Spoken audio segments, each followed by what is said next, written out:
ആപ്കി അദാലത്തിൽ ആചാര്യ പ്രമോദ് കൃഷ്ണമ്മേലുള്ള അടുത്ത കുറ്റാരോപണം ഇദ്ദേഹം നന്ദിയില്ലാത്തൊരു വ്യക്തിയാണ് എന്നുള്ളതാണ്. നോക്കൂ ആചാര്യജി, താങ്കൾക്ക് 35 വർഷം രാഷ്ട്രീയത്തിൽ ഒരു സ്ഥാനമുണ്ടായിരുന്നു. അതായത് കോൺഗ്രസ് പാർട്ടി 2 പ്രാവശ്യം താങ്കളെ ലോക്സഭ ഇലക്ഷനിൽ നിർത്തി. അങ്ങനെ താങ്കൾക്കൊരു അന്തസ്സും അംഗീകാരവും പേരും അവർ നൽകി. പൊളിറ്റിക്കൽ അഫയേഴ്സ് കമ്മിറ്റിയുടെ മെമ്പറും ആക്കി. പക്ഷെ താങ്കൾ അതെല്ലാം മറന്നു ഓടിപ്പോയി. ഞാൻ ഏത് കോൺഗ്രസിലാണോ മെമ്പറായിട്ടിരുന്നത്, ഞാൻ ഏത് കോൺഗ്രസിലാണോ ട്രാവൽ ചെയ്തത്, ആ കോൺഗ്രസ് എന്ന് പറയുമ്പോൾ അത് മഹാത്മാഗാന്ധിയുടെ കോൺഗ്രസ്. എന്റെ കൊച്ചു പ്രായം തൊട്ട് തന്നെ കോൺഗ്രസിന് വേണ്ടി ഒരുപാട് ആദരവ് കൊടുത്തവനാണ് ഞാൻ. എനിക്കൊരു 18-19 വയസ്സുള്ളപ്പോഴാണ് ഞാൻ രാജീവ് ഗാന്ധിയെ കാണുന്നത്. അദ്ദേഹത്തെ ഞാൻ കണ്ടു. രാജേഷ് പൈലറ്റ് സാറ് സ്റ്റുഡൻസ് മൂവ്മെന്റിൽ നിന്ന് പുറത്തു കൊണ്ടുവന്ന് രാജീവ് ഗാന്ധി അദ്ദേഹത്തെ എനിക്ക് കാണിച്ചു തന്നു. രാജീവ് ഗാന്ധി അദ്ദേഹത്തെ കണ്ടതിന് ശേഷമാണ് എനിക്കൊരു സങ്കല്പം ഏർപ്പെട്ടത്. ഞാനൊരു വാക്ക് കൊടുത്തു, ഒരു വാക്കുരുതി കൊടുത്തു. ജീവിതകാലം മുഴുവനും ചാകുന്നവരെ ഞാൻ കോൺഗ്രസിൽ തന്നെ കാണുമെന്ന്. പിന്നെ ഞാൻ കോൺഗ്രസ് വിട്ടതല്ല. പക്ഷേ ഏത് കോൺഗ്രസ് ആണോ മഹാത്മാഗാന്ധിയുടെ കോൺഗ്രസ് ആയിട്ടിരുന്നേ, ആ കോൺഗ്രസിന്റെ ആരംഭം, ആ കോൺഗ്രസിന്റെ സഭ അല്ലെങ്കിൽ ഒരു ശുഭ ആരംഭം വന്ദേ മാതരം അല്ലെങ്കിൽ രഘുപതി രാഘവ രാജാറാം എന്നാണ് ആരംഭിച്ചത്. അത് മഹാത്മാഗാന്ധിയുടെ കോൺഗ്രസ് മുഹമ്മദ് ജിന്നയുടെ വഴിയിലായിരുന്നു അത് പോയിരുന്നത്. ഇതുകൊണ്ടാണ് ഞാൻ വഴക്കിട്ടത്. അല്ലല്ല, അതിനല്ല താങ്കൾ വഴക്കുണ്ടാക്കിയത്. താങ്കൾ വഴക്കുണ്ടാക്കിയത് എന്തിനാണെന്ന് വെച്ചാ, നരേന്ദ്രമോദി രാമക്ഷേത്രത്തിന്റെ കല്ലിടിയിൽ ചടങ്ങിന് പോകുന്ന സമയത്ത് കോൺഗ്രസിന് ഇൻവിറ്റേഷൻ ലഭിച്ചു. പക്ഷേ കോൺഗ്രസ് അതിന് പോയില്ല. അവർ കരുതിയത് ഇത് BJPയുടെ ഫംഗ്ഷനാണ്, നമ്മൾ പോകാൻ പാടില്ലെന്ന്. പക്ഷേ ആചാര്യ കൃഷ്ണ അതിൽ പങ്കെടുത്തു. രജത് സാർ, ആചാര്യ പ്രമോദ് കൃഷ്ണൻ എന്തിനു വേണ്ടിയാ പോയെന്ന് വെച്ചാൽ, ശ്രീരാമന്റെ കാര്യത്തിലും ഈ ഭാരതത്തിന്റെ കാര്യത്തിലും ഒരിക്കലും കോംപ്രമൈസ് ചെയ്യാൻ കഴിയില്ല. ശ്രീരാമൻ ഈ ഭാരതത്തിന്റെ ആത്മാവാണ്. 500 വർഷത്തെ പോരാട്ടത്തിന് ശേഷം, 500 വർഷത്തെ പോരാട്ടം 1000 ജീവനെ ബലിയായിട്ട് കൊടുത്തതിന് ശേഷം എന്തോരും പോരാട്ടങ്ങളാണ്, എന്തോരും പ്രശ്നങ്ങളും വഴക്കുകൂടലും എല്ലാത്തിനു ശേഷവും അവസാനം ഇങ്ങനെ ഒരു നല്ല കാര്യം ഇപ്പോ സംഭവിച്ചിരിക്കുന്നത്. ഭഗവാൻ ശ്രീരാമന്റെ ജന്മസ്ഥലത്ത് തന്നെ അദ്ദേഹത്തിന് വേണ്ടി ഒരു അമ്പലം പണിഞ്ഞിരിക്കുന്നത്, അതിനുവേണ്ടിയുള്ള നിലക്കല്ല് വെക്കുന്നു, അതിനുവേണ്ടിയുള്ള ഡേറ്റ് കുറിക്കുന്നു. പക്ഷെ അതിനെ എതിർക്കുന്നത്, അതിനെ സമ്മതിക്കാണ്ടിരിക്കുന്നത്, അന്ന് ഞാൻ പറഞ്ഞതാ, അന്ന് ഞാൻ കോൺഗ്രസിലായിരുന്നു. അന്ന് ഞാൻ എന്താ പറഞ്ഞതെന്ന് വെച്ചാൽ, രാമനെ ഇൻവിറ്റേഷൻ കിട്ടുവാണെങ്കിൽ അത് വളരെ വലിയ സൗഭാഗ്യമാണ്. അതിനെ ഒതുക്കി വിടുന്നത് വളരെ വലിയൊരു ദുരദൃഷ്ടമായിട്ടാണ് ഞാൻ കാണുന്നത്. ഞാൻ ഈ വാക്ക് പറഞ്ഞതാണ്. എനിക്ക് ഇൻവിറ്റേഷൻ കിട്ടിയിട്ടുണ്ട്, ഞാൻ ഉറപ്പായിട്ടും പോകും, നിങ്ങളും പോകണമെന്ന്. അതിന് ഞാൻ എന്ത് തെറ്റാ ചെയ്തേ? അല്ല, നിങ്ങളൊന്ന് കേൾക്കണം രജിത് സാർ, നിങ്ങൾ കേൾക്കണം. കോൺഗ്രസിൽ അന്ന് എന്താ പറഞ്ഞതെന്ന് വെച്ചാൽ, രാമന്റെ അമ്പലത്തിന്റെ ഈ പൂജ, അതായത് ഒരു BJPക്കാരുടെ പൂജ എന്നാണ് അവർ പറഞ്ഞത്.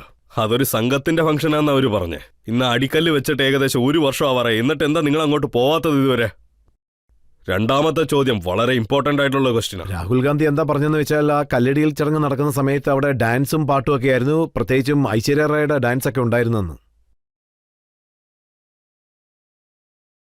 രാഹുൽ ഗാന്ധി എങ്ങനെയാണോ ഇരിക്കുന്നത്, അദ്ദേഹത്തിന്റെ സ്വപ്നം അങ്ങനെ തന്നെയല്ലേ ഇരിക്കുള്ളൂ.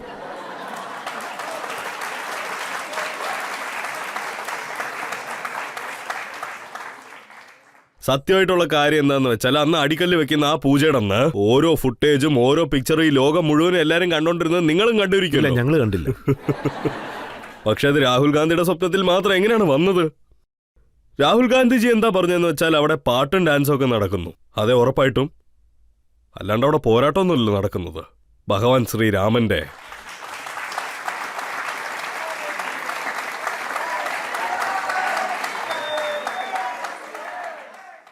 പിന്നെ രജത് സാർ, ഭഗവാൻ രാമന്റെ ജന്മഭൂമി, അവിടെ അമ്പലത്തിന്റെ ആദ്യത്തെ കല്ല് വെക്കുന്ന ആ പൂജയാണ്, അത് അദ്ദേഹത്തിന്റെ ജന്മഭൂമിയാണ്. അവരിൽ ആരൊക്കെ ഡാൻസ് കളിച്ചു? ഞാൻ തന്നെയാണ്. ഞാൻ നല്ലപോലെ കളിച്ചു. വേണമെങ്കിൽ ഇനിയും ഞാൻ കളിക്കും. സന്യാസിമാരെല്ലാരും കളിച്ചു. ആ മുഴുവൻ അയോധ്യ പോലും ശരിക്കും കളിച്ചു. രജത് സാർ, ഈ മുഴുവൻ ഇന്ത്യയിലുള്ള എല്ലാരും വീട്ടിലിരുന്ന് കളിച്ചതാണ്.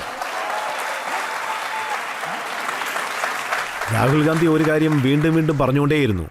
കല്ലടിയിൽ ചടങ്ങ് നടക്കുന്ന സമയത്ത് നിങ്ങൾ അവിടെ അംബാനിയെ കണ്ടു കാണും, അദാനിയെ കണ്ടു കാണും, അതുമാത്രമല്ല അമിതാഭ് ബച്ചനെയും കണ്ടു കാണും, അങ്ങനെയുള്ള പണക്കാരെയൊക്കെ കണ്ടു കാണും. പക്ഷേ ഏതെങ്കിലും ഒരു പാവപ്പെട്ട വ്യക്തിയെ നിങ്ങൾക്ക് അവിടെ കാണാൻ സാധിച്ചോ എന്ന് അദ്ദേഹം ചോദിക്കുന്നു. രാഹുൽ ഗാന്ധിജിയുടെ കണ്ണെന്ന് ആരാ കെട്ടിവെച്ചെന്നുള്ള കാര്യമൊന്നും എനിക്കറിയത്തില്ല സാർ. അദ്ദേഹത്തിന് അയോധ്യയില് സബരി ഡാൻസ് കളിച്ചത് കണ്ടിരിക്കത്തില്ല. അയോധ്യയിലുള്ള മീൻ പിടിക്കുന്ന ആൾക്കാർ കളിച്ചത് അദ്ദേഹത്തിന് അറിയില്ല. നിഷാൻ കളിച്ചതും അദ്ദേഹം കണ്ടിരിക്കാൻ ചാൻസ് ഇല്ല. അദ്ദേഹത്തിന് ജഡായു കളിച്ചതും അറിയത്തില്ല. അദ്ദേഹത്തിന് ജംവന്ത് ഡാൻസ് കളിച്ചതും അറിയത്തില്ല. അദ്ദേഹത്തിന് ആചാര്യ പ്രമോദ് കൃഷ്ണ ഡാൻസ് കളിച്ചതും അറിയത്തില്ല. അന്ന് അദ്ദേഹത്തിനെ കണ്ട് അംബാനി, ഐശ്വര്യ റായൊക്കെ ഡാൻസ് കളിച്ചതിന് മാത്രമാണ് തേടിയിരിക്കുന്നത്. നിങ്ങൾ ഈ ചോദ്യം രാഹുൽ ഗാന്ധിയുടെ മുഖത്ത് നോക്കി ചോദിക്കണം, നിങ്ങളുടെ കാഴ്ചയ്ക്ക് എന്താ പ്രശ്നം പറ്റിയിട്ടുള്ളതെന്ന്. ഇത് കണ്ണു കാണാൻ പറ്റാത്ത ഒരു സഹിതം അസുഖം തന്നെയാണ്. എന്തൊക്കെ നോക്കുവാണെങ്കിൽ അത് തെറ്റായിട്ടുള്ളൊരു കാര്യം തന്നെ ആയിരിക്കില്ലേ? എന്റെ ചോദ്യം എന്താണെന്ന് വെച്ചാൽ അവിടെ വന്നവരൊക്കെ പണക്കാരാണ്, ഫിലിം സ്റ്റാർ ആണ്, സെലിബ്രിറ്റികളാണ്. പക്ഷെ പാവങ്ങൾ ആരെങ്കിലും ഉണ്ടായിരുന്നോ അവിടെ? അപ്പൊ ഈ പറഞ്ഞ വലിയ വലിയ ആൾക്കാരെയൊക്കെ പോയി കൊണ്ടുപോയി തൂക്കിലിട്ടേരെ. നാടിന്റെ നല്ല കാര്യത്തിനെ കുറിച്ച് ചിന്തിക്കാനായിട്ട് പണക്കാരനും അതിൽ അവകാശമുണ്ട്, പാവപ്പെട്ടവനും ഉണ്ട്. നാടിനെ നെക്സ്റ്റ് ലെവലിൽ കൊണ്ടുപോകാനായിട്ട് എല്ലാവർക്കും അതിൽ അവകാശമുണ്ട്. പക്ഷേ അവിടെ വന്നിട്ടുള്ളവരെല്ലാവരും പണക്കാരനാന്ന് പറഞ്ഞാൽ അത് വളരെ തെറ്റാണ്, തെറ്റായ ഒരു കാര്യമാണ്. പ്രധാനമന്ത്രി മോദിക്കും അദ്ദേഹത്തിന് ഓപ്പോസിറ്റ് ആയിട്ടുള്ള ആൾക്കാർ പറഞ്ഞ് സ്പ്രെഡ് ചെയ്തതാ. നോക്കൂ, ഈ രാമന്റെ അമ്പലം, പിന്നെ ഈ കല്ല് വെച്ച പൂജ, ഇതൊന്നും തന്നെ ഇല്ല. കാരണം നിങ്ങൾ ഈ ചോദ്യമല്ല ഇപ്പൊ രാഹുൽ ഗാന്ധിയുടെ അടുത്ത് ചോദിക്കൂ, പോകൂ. അത് നിങ്ങൾ അദ്ദേഹത്തിന്റെ അടുത്ത് തന്നെയാണ് ചോദിക്കേണ്ടത്. എന്തുകൊണ്ടാ മോഡിയുടെ മേത്ത് ഇത്രയും വെറുപ്പ് നിങ്ങൾക്കുള്ളതെന്നുള്ളത്. നിങ്ങൾ ഈ കോർട്ടിലോട്ട് നരേന്ദ്രമോദിയെ ഒരുപാട് പ്രാവശ്യം വിളിച്ചതല്ലേ? എന്നെയും വിളിച്ചിട്ടുണ്ട്. പ്രണവ് മുഖർജി ഉണ്ടല്ലോ. എപ്പോഴെങ്കിലും രാഹുൽ ഗാന്ധി എന്നൊന്ന് വിളിക്കൂ. അതായത് അദ്ദേഹത്തെക്കുറിച്ച് ഞാൻ ചോദിക്കുമ്പോൾ ഞാൻ താങ്കൾക്ക് റസാ ഗാലിബിന്റെ ഒരു കവിതയാണ് പാടാൻ പോകുന്നത്. मैं बुलाता तो हूं उसको मगर ये जज्बा दिल उस पे बन जाए कुछ ऐसी कि बिनाए न बने.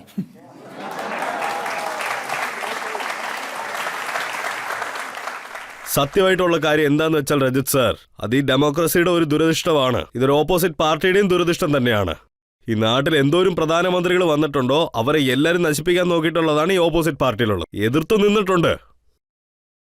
പക്ഷേ ഏതൊരു പ്രധാനമന്ത്രിയും വെറുപ്പ് കൊണ്ട് ഒരിക്കലും അത് തള്ളിക്കളഞ്ഞിട്ടില്ല. ഇതിപ്പോ നടന്നുകൊണ്ടിരിക്കുന്ന കാര്യമാണ്. അതിലും ഇമ്പോർട്ടന്റ് ആയിട്ട് ഞാൻ എന്താ പറയുന്നതെന്ന് വെച്ചാൽ, ഇത്രയും വലിയ കോൺഗ്രസിനെ ക്ലോസ് ചെയ്യാനായിട്ട് 15 വർഷം എടുത്തല്ലോ.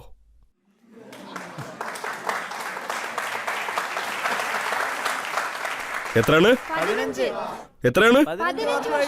ഈ മുഴുവൻ ഓപ്പോസിറ്റ് പാർട്ടി തന്നെ അദ്ദേഹത്തെ ഒരു തലവനായിട്ട് ഇപ്പൊ കരുതിയിരിക്കുന്നത്. അതിനൊരു സംഭവം കൊണ്ടുവരാൻ ഒരുപാട് സമയമെടുക്കും. അതൊരു വലിയ ദുരദിഷ്ടമാണ്.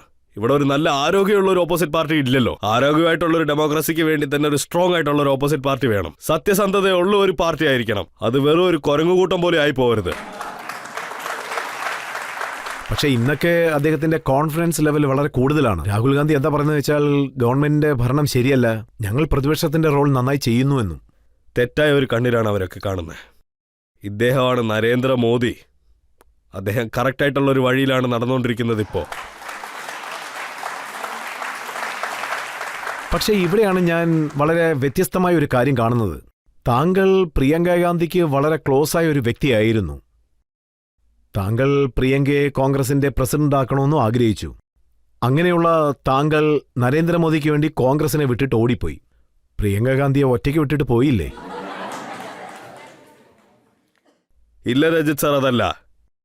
ഞാൻ നരേന്ദ്രമോദി സാർക്ക് വേണ്ടിയല്ല കോൺഗ്രസ് ഇട്ടിട്ട് അവിടുന്ന് പോകുന്നത്. ഞാൻ കോൺഗ്രസ് വിട്ടിട്ടില്ല, ഒരിക്കലും വിടത്തില്ല. ഞാൻ രാമന്റെ അമ്പലത്തിന്റെ ആ കല്ല് വെക്കുന്ന പൂജയുടെ അന്ന് പോയിരുന്നു.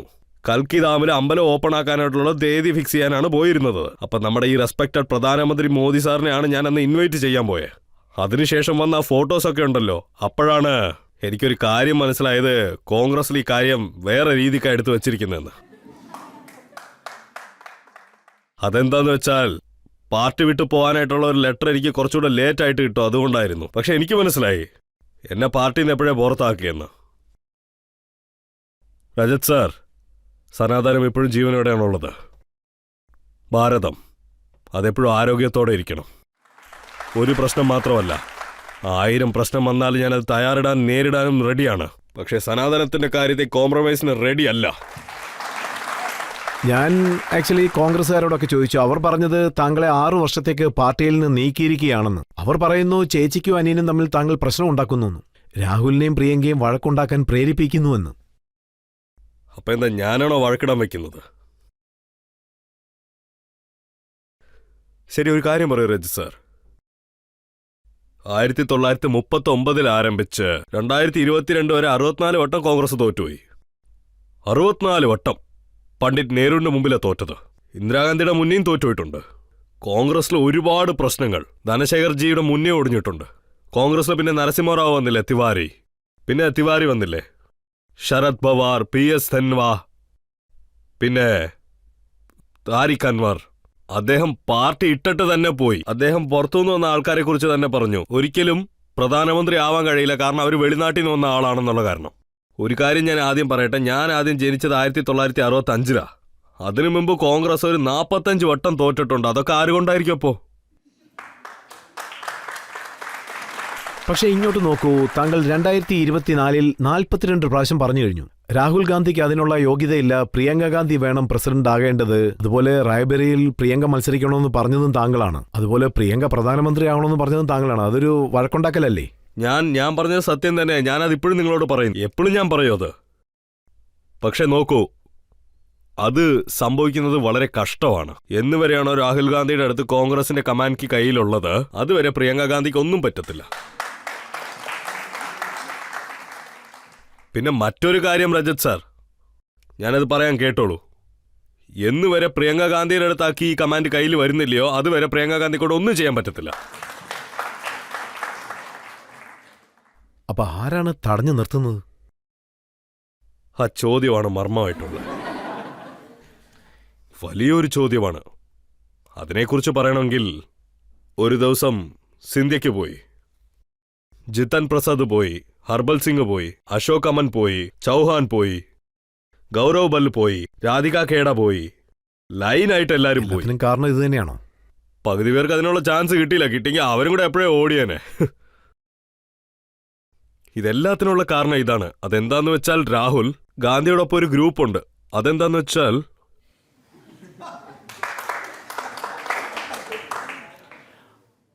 ആക്ച്വലി ഈ കോൺഗ്രസ് ആ കോൺഗ്രസ് അല്ല. സുഭാഷ് ചന്ദ്രബോസ്, മഹാത്മാഗാന്ധി, സർദാർ പട്ടേൽ, പണ്ഡിറ്റ് ജവഹർലാൽ നെഹ്റു, ഇന്ദിരാഗാന്ധി വഴി നടത്തിയതല്ല.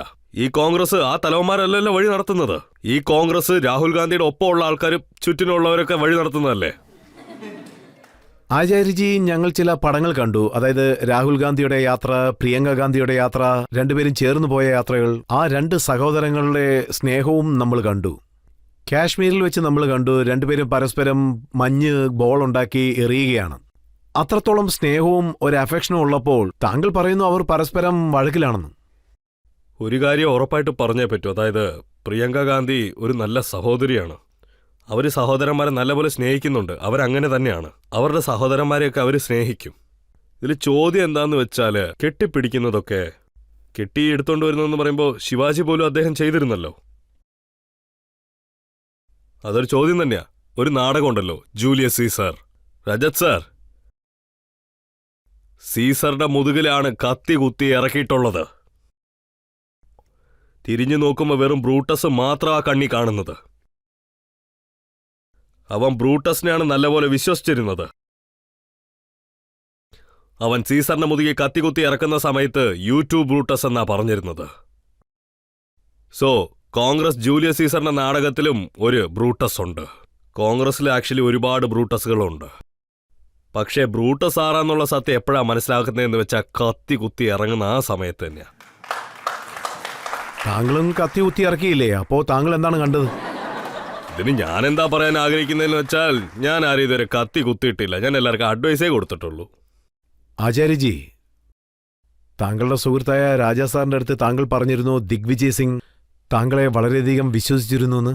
അദ്ദേഹം ഇക്കാര്യത്തിൽ വളരെ ഫീൽ ചെയ്തിരിക്കും അല്ലേ, ഇങ്ങനെ ഒരു സ്റ്റേറ്റ്മെന്റ് കൊടുത്തിട്ട് കോൺഗ്രസിൽ നിന്ന് പുറത്തു വന്നതുകൊണ്ട്? എനിക്കൊരു കാര്യം അറിയാത്തത്, അങ്ങനെ ഞാൻ എന്താ ചെയ്തത്? എന്ത് കുറ്റമാണ് ഞാൻ ചെയ്തിരിക്കുന്നത്? എനിക്ക് ദിഗ്വിജയ് സിംഗിനെ കുറിച്ച് ഓർമ്മ വരുന്നു, പൈലറ്റ് സച്ചിനെ കുറിച്ചും ഓർമ്മകൾ വരുന്നു. ഞാനാണ് പറഞ്ഞത് കോൺഗ്രസിന്റെ തലമേൽ ആരാണോ ഉള്ളത്, ഒരുപക്ഷെ അതിൽ രാഹുൽ ഗാന്ധി ആകാൻ ആഗ്രഹിക്കുന്നില്ലെങ്കിൽ അപ്പൊ കോൺഗ്രസിന്റെ കമാൻഡർ പ്രിയങ്ക ഗാന്ധിക്ക് അങ്ങോട്ട് കൊടുക്കാൻ മേലേ? അല്ല, പ്രിയങ്ക ഗാന്ധിക്ക് അതിന്റെ ആഗ്രഹമില്ലെങ്കിൽ എന്നാ ദിഗ്വിജയ് സാറിന് അതിന് കൊടുക്കാൻ മേലേ? അല്ല, അവിടെ ഒരുപാട് പുതിയ ചെറുപ്പക്കാരെ വേണ്ടെന്ന് വെച്ചാൽ എന്നാ സച്ചിൻ പൈലറ്റിന് എന്ത് കൊടുക്കാൻ മേലേ? ദിഗ്വിജയ് സാറ് രാഹുൽ ഗാന്ധിയുടെ അടുത്ത് പറഞ്ഞതായിരുന്നു, നിങ്ങൾക്ക് തീർച്ചയായിട്ടും നോമിനേഷൻ ചെയ്യാം. പക്ഷെ കാര്യം എന്താന്ന് വെച്ചാൽ, ദിഗ്വിജയ് സാറ് നോമിനേഷൻ ചെയ്യാൻ വരുന്ന സമയത്ത് രാഹുൽ ഗാന്ധിയുടെ ചുറ്റിനും അദ്ദേഹത്തിന്റെ ഒപ്പം ഒരു ഗ്രൂപ്പ് ഉണ്ടാവുമല്ലോ. അദ്ദേഹത്തിന്റെ ഒരു തലയാട്ടി ബൊമ്മയാണ് ഇതിന്റെയൊക്കെ തലവനാകണമെന്ന് ആഗ്രഹിച്ചിരുന്നു. വിചാരിച്ച സമയത്തെല്ലാം ചെയ്യാൻ കഴിയുമല്ലോ. അവർക്ക് ദിഗ്വിജയുടെ മേത്തൊരു ഡൗട്ട് വന്നു. കാരണം ദിഗ്വിജയ് സാറ് കുറച്ച് സ്ട്രിക്റ്റ് ആയിട്ടുള്ള ഒരാളാണ്. അവരങ്ങനെ തന്നെ ദിഗ്വിജയ് സാറിനെ അവിടെ നല്ലപോലെ അങ്ങോട്ട് മാറ്റിവെച്ചു. അതുപോലെ തന്നെ അവരെന്നെയും ചെയ്തത്.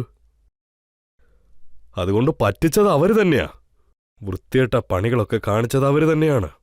ബ്രൂട്ടസ് അവരാണ്. ഈ ചോദ്യങ്ങളൊക്കെ അവരെ നോക്കിയാണ് ചോദിക്കേണ്ടത്. എന്റെ മനസ്സിൽ ഒരു കള്ളവോ ഒന്നും തന്നെ ഇല്ല. ഇന്നും അങ്ങനെ തന്നെയാണ്. പക്ഷെ ഒരു കാര്യം പറഞ്ഞേ പറ്റൂ. ഇന്നലെ വരെ ഞാൻ പ്രിയങ്ക ഗാന്ധിയോടൊപ്പമായിരുന്നു. ഇന്ന് നരേന്ദ്രമോദിയുടെ കൂടെ. ഓഡിയൻസിന് എന്തെങ്കിലും ചോദിക്കണേ ചോദിക്കാം.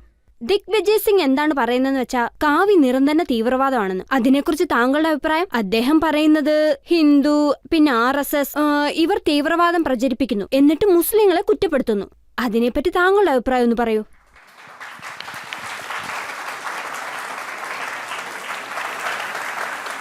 കാവി നിറമെന്ന് പറയുന്ന നമ്മുടെ ധൈര്യത്തിന്റെ അടയാളമാണ്. കാവി നമ്മുടെ ഒരു കൾച്ചറാണ്. കാവി നമ്മുടെ ഒരു വിജയത്തിന്റെ അടയാളമാണ്. നമ്മുടെ സനാതന ധർമ്മത്തിന്റെ അടയാളം. കാവി നിറം ഒരിക്കലും ഒരു തീവ്രവാദം ഉണ്ടാക്കത്തില്ല. അത് ധർമ്മത്തിന്റെ ഒരു അടയാളമാണ്.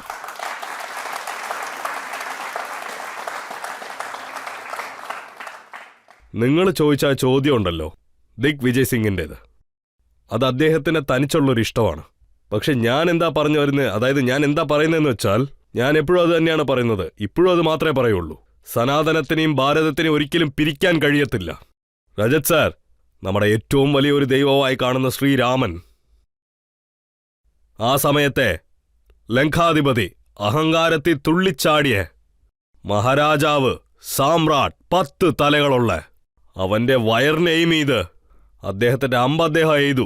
അഹങ്കാരത്തിൽ തുള്ളി കുതിച്ച ആ ലങ്ക അവിടെ ഭസ്മമാക്കി കളഞ്ഞു. സനാതനത്തിന്റെ ഒരു തുടക്കമായിരുന്നു അന്ന്.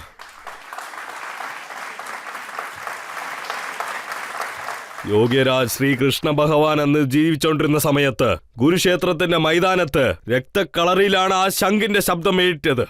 അധർമ്മത്തിനെ നശിപ്പിക്കാനായിട്ടും ധർമ്മത്തിനെ നിലയേറ്റി നിൽക്കാനായിട്ടും വലിയൊരു മാറ്റം കൊണ്ടുവന്നു. സനാതനത്തിനെ നട്ടുവെച്ചതാണ്. രജത് സാർ, ഛത്രപതി ശിവാജി മഹാരാജ് തന്റെ ജീവിതത്തിൽ ഏറ്റവും വലിയ കണ്ട ഭീഷണികളെയും സമ്മതിക്കുന്നു. പക്ഷേ ഔറംഗസീബിന്റെ മുന്നേ തല കുനിയാൻ പറ്റില്ലെന്ന് പറഞ്ഞപ്പോഴാണ് സനാതനമെന്ന് നട്ടുവെക്കാൻ പറ്റിയത്. പിന്നെ രജത് സാർ, മഹാറാണ പ്രതാപ് പുല്ലും കൊണ്ട് ചെയ്ത റോട്ടി കഴിക്കാനായിട്ട് സമ്മതിച്ചിരുന്നു. പുല്ലും കൊണ്ട് ചെയ്ത റൊട്ടി, അതും കഴിക്കാൻ അദ്ദേഹം സമ്മതിച്ചു. അക്ബറിന് മുമ്പിൽ തല കുനിയാൻ പറ്റില്ലെന്ന് പറഞ്ഞപ്പോഴാണ് സനാതനം പിന്നെയും നട്ടത്.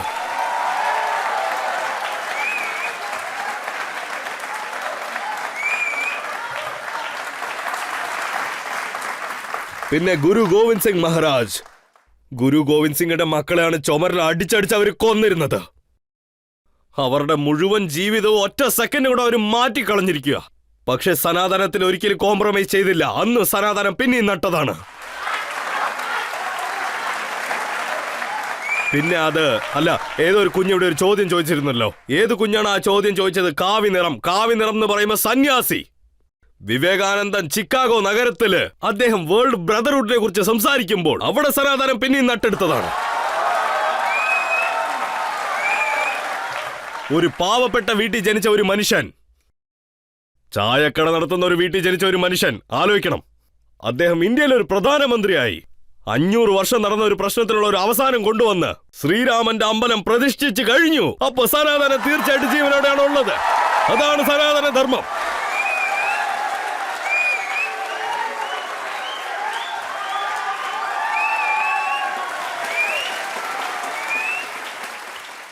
ആചാര്യജി, അവർ ചോദിച്ച ചോദ്യത്തിന്റെ അർത്ഥം എന്താണെന്ന് വെച്ചാ, എപ്പോൾ ദിഗ്വിജയ് സിംഗ് ഇത് പറഞ്ഞുവോ, അതായത് ഹേമന്ത് കർക്കരയെ അജ്മൽ കസാബ് അല്ല കൊന്നത്, ഏതോ ഒരു ഹിന്ദുവാണ് കൊന്നതെന്ന്, ഇതിന് താങ്കളുടെ അഭിപ്രായം?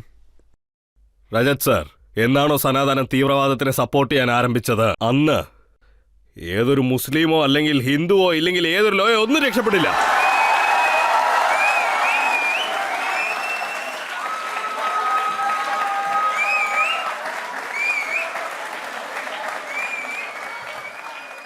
ഈ ചോദ്യം തന്നെ തെറ്റാണ്. ഈ സ്റ്റേറ്റ്മെന്റും തെറ്റ് തന്നെയാ. ഞാനിത് സമ്മതിക്കത്തില്ല. ആരെന്ത് വേണമെങ്കിലും പറയട്ടെ. ഞാനിപ്പോ പറയുന്നു, അത് ഈ ജനങ്ങൾക്ക് ഭാഗമായിട്ട്, ഈ ജനങ്ങൾ എല്ലാവർക്കും വേണ്ടിയും തന്നെ. എന്നിത് ടെലികാസ്റ്റ് ആവുന്നോ അന്ന് മുഴുവൻ ഭാരതത്തിന് ഈ കാര്യം അറിയാൻ പറ്റും. ഭാരതം അന്ന് ഉണർന്നിരുന്നാൽ വന്ദേ മാതരം എന്ന് ഘോഷമിടുന്ന സമയത്ത് നമ്മുടെ ഭാരതമാതാവിന്റെ മനസ്സ് നല്ലപോലെ നിറഞ്ഞിരിക്കും. സത്യമാണത്.